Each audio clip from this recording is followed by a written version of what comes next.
Hello, ladies and gentlemen, and everything in between. Welcome back to GEEXX Reads. Today I want to talk about River Marked by Patricia Briggs, image which you'll see here, the latest book in the Mercedes Thompson series. Also the latest book chronologically in the whole Mercyverse thing. There's going to be some spoilers for the book because I can't really discuss the story without doing that. I'll try to keep it to like Act 1, maybe halfway, partly into Act 2. Mercy and Adam are engaged. They're, working things through in their relationship. Obviously, they're working things through very well since they're engaged. However, Mercy's mother is driving her to distraction by going gung-ho to throw things into the wedding, demanding things to happen in the wedding. They decide to throw a quickie marriage, just a few people to get it over and done with, to stop her mother from steamrolling everything. This does not go as according to plan, since nothing in Mercy's life ever does. However, they do manage to get married and take some time off for their honeymoon. Adam takes some time off from the security business he runs. Mercy takes some time off from the garage that she owns. They both get people to step up and fill their positions. They have borrowed a camper and are going camping. How are they going camping? Did that say? Columbia Gorge. On the Columbia River. So they're going camping. Things do not go according to plan there either. It turns out that Adam borrowed the camper from Uncle Mike, the Fae who owns a bar. And the Fae never do anything for a simple reason. So the Fae wanted them in this area. While they're there, things do start to go awry.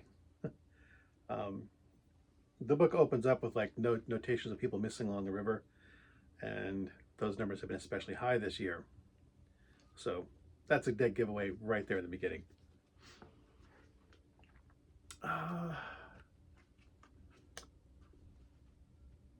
Okay, so this is kind of where I'm gonna have to spoil some stuff. Mercy sees a ghost of her father, something which has never happened in all the years she's been alive.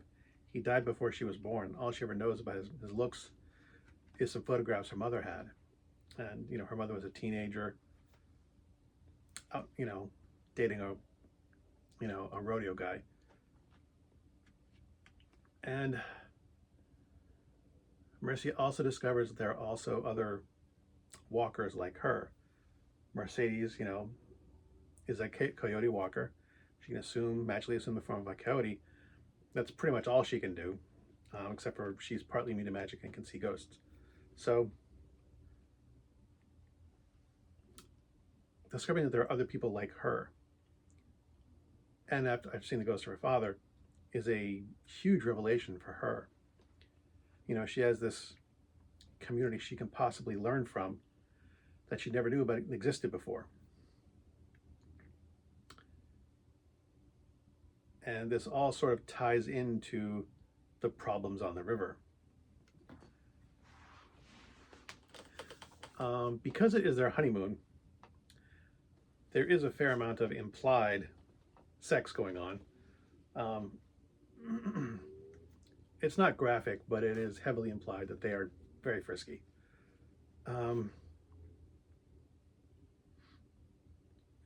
So this reads a bit more like a romance novel than the Mercedes Thompson's other books. The other ones are more contemporary fantasy, modern contemporary fantasy, and this has that, but it's not smutty, but there's still a lot of it going on. And one thing I want to talk about is that, in spite of that, all the covers for the Mercedes Thompson books look like the covers of romance novels. And I don't know why that is, because they're not romance novels. For the most part. I mean, this one's kind of the exception. I find this book to be, like most Mercy Thompson books, a very quick read.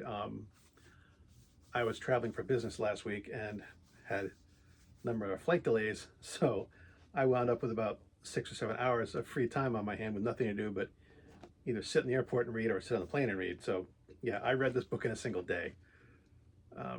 It's less than 300 pages, so but it's been a while since I've had that sort of time with nothing else to do. Like I can usually sit on my computer or whatever, or put around the house, but I was stuck in the airport, stuck on an airplane, and I brought 2 books with me, and I finished this one the first day of travel. Having said that, it didn't bother me. I found the pacing of this book to be pretty well done. Not much of character development aside from the things that I've mentioned. There is some, but Adam's character doesn't develop much at all in this. There's some character development for him, but Mercy is taken out of her usual setting. All the secondary characters that we normally deal with are out of the picture. It's just Mercy and Adam on their honeymoon, except for the first couple of chapters that set it up. And we're basically replaced with new secondary characters. I don't remember if any of them come back in the other novels. It's been so long since I've read this series. I think some of them do, just because Mercy needs advice on walker stuff, being a skinwalker. The other walkers dislike the term skinwalker because in some Native American mythologies, skinwalkers are evil. They steal the skin of other things and cast curses into evil things. They prefer another term for it, but Mercedes sticks with walker because that's all she's ever known. So all the character development in this is just Mercy's, and most of it is tied to her learning more about her heritage, her father, and the fact that there are other walkers out there and what they represent. But the book also takes place over the course of 3, maybe 10 days total. Their honeymoon was supposed to be for 10 days, and took a couple days to get things organized for their impromptu wedding. So it's fairly short and self-contained. And like I said, I think the pacing works really well. There are some books that feel very rushed in the series, but I think this one holds up very well, and I did enjoy it immensely. Even though this is my 3rd or 4th read of this particular novel, like a lot of books up here, I've read most of them more than once. And I enjoy going back to reread some of them. So I'm glad that this one, I think, holds up just as well as some of the other ones. I've been disappointed a lot with some of the other books I've managed to go back and reread. But yeah, as it may. Good addition to the series. If you liked the other books, the Mercedes Thompson novels, I would very much recommend this. It's a good version. It's a good addition to the series. And that's that. Excuse me. As always, thanks for watching. As always, my stuff is crap. And until next time, good hunting.